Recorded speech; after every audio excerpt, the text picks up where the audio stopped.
हे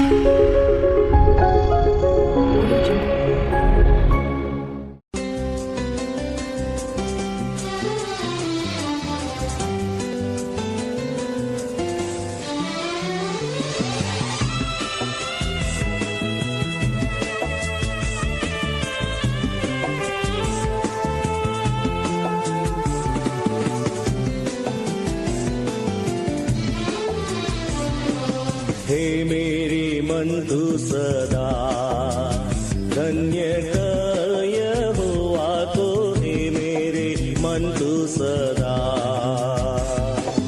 और जो कुछ मुझ में है उस पवित्र नाम को, और जो कुछ मुझ में है उस पवित्र नाम को धन्य कर स्तुति नित्य करता रहे। हे मेरे मन तू सदा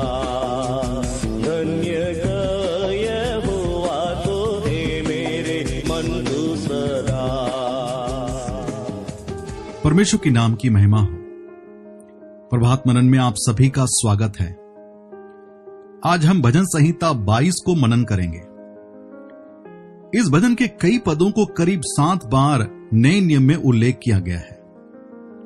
यह एक मसीहाई भजन है। आइए मैं आपके लिए इस भजन के कुछ पदों को पढ़ देता हूं। हे मेरे परमेश्वर, हे मेरे परमेश्वर, तूने मुझे क्यों छोड़ दिया? तू मेरी पुकार से और मेरी सहायता करने से क्यों दूर रहता है? मेरा उद्धार कहां है? हे मेरे परमेश्वर, मैं दिन को पुकारता हूं परंतु तू उत्तर नहीं देता, और रात को भी मैं चुप नहीं रहता। परंतु तू जो इज़राइल की स्तुति के सिंहासन पर विराजमान है, तू तो पवित्र है। हमारे पुरखा तुझी पर भरोसा रखते थे, वे भरोसा रखते थे और तू उन्हें छुड़ाता था। उन्होंने तेरी दुहाई दी और तूने उनको छुड़ाया। वे तुझी पर भरोसा रखते थे और कभी लज्जित नहीं हुए। परंतु मैं तो कीड़ा हूं, मनुष्य नहीं। मनुष्यों में मेरी नामधराई है और लोगों में मेरा अपमान होता है। परमेश्वर इस पढ़े जाने वचन पर अपनी आशीष को उंडेले। प्यारो, यह भजन प्रभु यीशु मसीह के क्रूस की मृत्यु एवं उससे जुड़ी बातों पर प्रकाश डालता है। आश्चर्य की बात यह है कि यह भजन दाऊद के द्वारा प्रभु यीशु मसीह के जन्म से करीब 1000 वर्ष पूर्व में लिखा गया था। अर्थात 1000 वर्ष बाद मसीह जो आने वाला था, वह कहां जन्म लेगा, उनका नाम क्या होगा, कैसा जीवन बिताएगा, कैसा दर्दनाक अनुभव से गुजरेगा, उसकी मृत्यु कैसे होगी, उसका गाड़ा जाना, जी उठना, स्वर्गारोहण, दोबारा आगमन, इसका संपूर्ण विवरण परमेश्वर ने अलग अलग भविष्यवक्ताओं के द्वारा परमेश्वर ने पुराने नियम में प्रकट किया, जिनमें दाऊद को भी हम एक भविष्यवक्ता के रूप में देखते हैं। हालांकि प्रभु यीशु मसीह शारीरिक रूप में पुराने नियम में नहीं थे, परंतु उसके विषय में की गई तमाम भविष्यवाणियों के द्वारा पुराने नियम के लोगों के मनों में आने वाले मसीह की एक तस्वीर बन गई थी। भजन संहिता 22 में लिखे गए पदों को हम नए नियम में पूरा होते हुए पाते हैं। मैं आपका ध्यान उसके पहले पद की पहली लाइन में लेकर के आना चाहता हूं। यहां लिखा है, हे मेरे परमेश्वर, हे मेरे परमेश्वर, तूने मुझे क्यों छोड़ दिया? इस पद का उल्लेख मत्ती और मरकुस दोनों ही सुसमाचारों में करता है। मैं आपके लिए मत्ती रचित सुसमाचार और उसका 27 अध्याय 45 और 40 पदों को पढ़ना चाहता हूं। 45 पद, दोपहर से लेकर तीसरे पहर तक उस सारे देश में अंधेरा छा गया। तीसरे पहर के निकट यीशु ने बड़े शब्द से पुकार कर कहा, एली एली लमा शबक्तनी, अर्थात हे मेरे परमेश्वर, हे मेरे परमेश्वर, तूने मुझे क्यों छोड़ दिया? एली एली लमा शबक्तनी, यह एक आरामिक भाषा में बोला गया शब्द था। उस जमाने में इस भाषा का प्रचलन था। प्यारो, यह पद मसीह का एक दर्द भरा सवाल है जो वह अपने परमेश्वर से पूछ रहा है, क्यों छोड़ दिया। इसके ओरिजिनल ट्रांसलेशन के अनुसार इस शब्द का मूल अनुवाद अंग्रेजी में होता है अबैंडन। अबैंडन का मतलब होता है त्याग देना या फेंक देना अथवा मदद करने से मुंह मोड़ लेना। कोई भी चीज जो आपको जरूरत नहीं है, आप उसे फेंक देते हैं अथवा नष्ट कर देते हैं। आमतौर पर कई बार इस शब्द को आप पुराने पुल अथवा इमारतों में लिखे हुए पाते हैं। ऐसे पुल या इमारतें जो काफी पुरानी हो गई है और जर्जर हो गई है, अब उसे तोड़कर उसे अलग करना या उसे गिरा देने की जरूरत है। इसी शब्द का इस्तेमाल मसीह के लिए किया गया। हे मेरे परमेश्वर, हे मेरे परमेश्वर, तूने मुझे क्यों छोड़ दिया, तूने मुझे क्यों अबैंडन कर दिया। परमेश्वर के द्वारा त्यागा जाना, इससे बढ़कर एक इंसान के लिए और कोई दुर्लभ अवस्था नहीं होगी।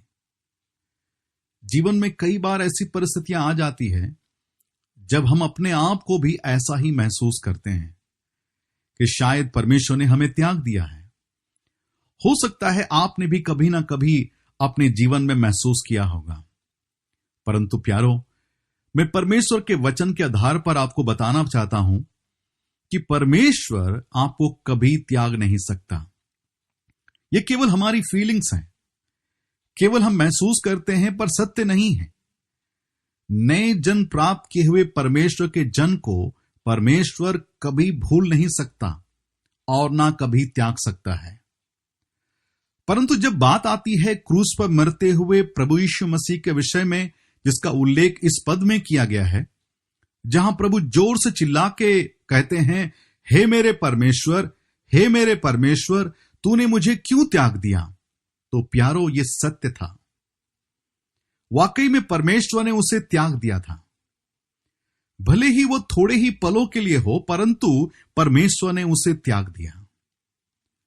इस पद के द्वारा यह भी जाहिर होता है कि त्यागा गया व्यक्ति त्यागने वाले व्यक्ति के साथ गहरे रिश्ते में था, जिसके कारण जब वह त्यागा गया तब वह उसके लिए एक असहनीय दर्दनाक अनुभव हो गया।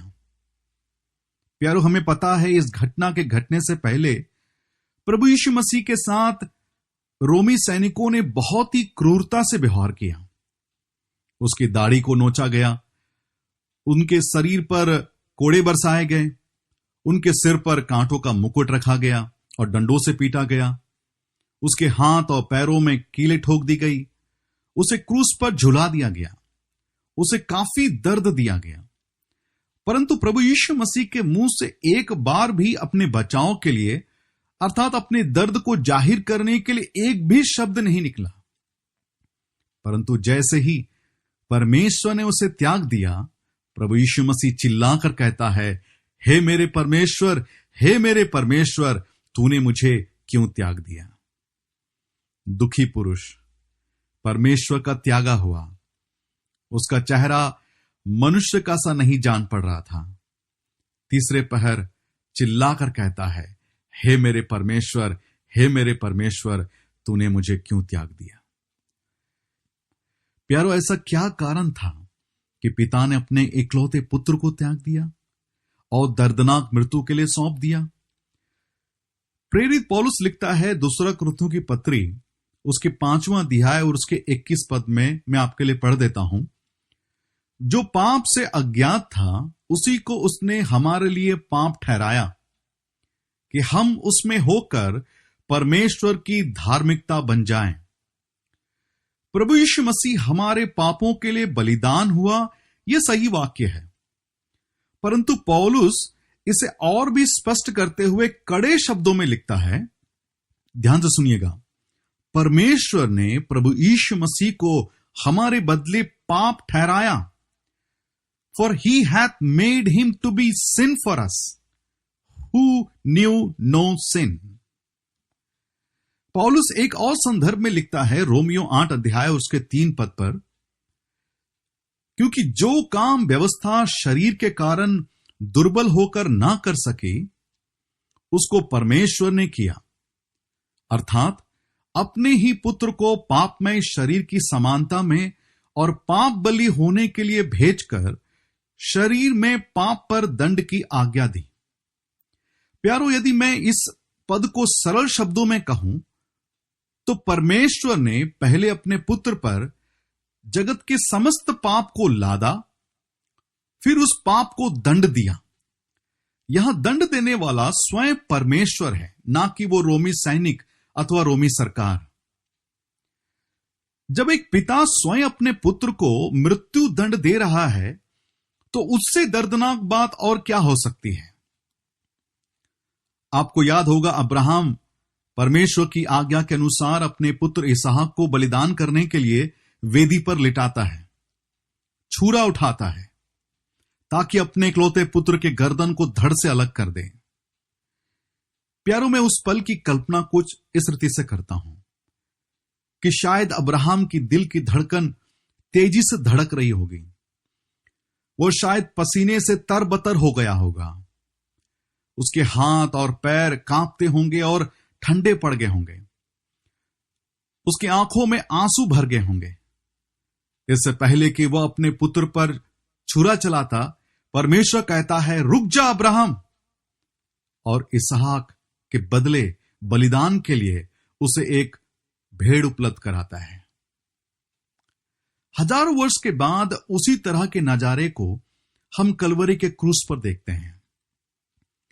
अब्राहम की जगह परमेश्वर है और इसहाक की जगह प्रभु यीशु मसीह है। परंतु इस बार कोई पुत्र को बचाने नहीं आता है, क्योंकि बचाने वाला ही बलिदान चढ़ा रहा है। क्योंकि इसके अलावा जगत के पापों को मिटाने का और कोई मार्ग नहीं है। पहले पढ़े गए पदों में पौलुस लिखता है, मैं आपके लिए फिर से पढ़ देता हूं, रोमियो उसका 8 अध्याय और उसके 3 पद में, क्योंकि जो काम व्यवस्था शरीर के कारण दुर्बल होकर ना कर सके, उसको परमेश्वर ने अर्थात अपने ही पुत्र को पापमय शरीर की समानता में और पाप बलि होने के लिए भेजकर शरीर में पाप पर दंड की आज्ञा दी। इस शब्द पर ध्यान दीजिए, पाप बलि। पुराने नियम में कई बलिदानों के विषय में बताया गया है। उन्हीं में से एक था पाप बलि। कलवरी क्रूस पर प्रभु यीशु मसीह की मृत्यु परमेश्वर की ओर से संपूर्ण मानव जाति को बचाने हेतु एक पाप बलि था। पौलुस लिखता है रोमियो की पत्री उसके 8 अध्याय उसके पहले पद में, अतः अब जो मसीह यीशु में है उन पर दंड की आज्ञा नहीं। यारो, परमेश्वर का मेमना परमेश्वर की ओर से हमारे पापों के लिए एक पाप बलि के रूप में चढ़ा दिया गया। वह पाप हमारे थे, वह दंड भी हमारा था।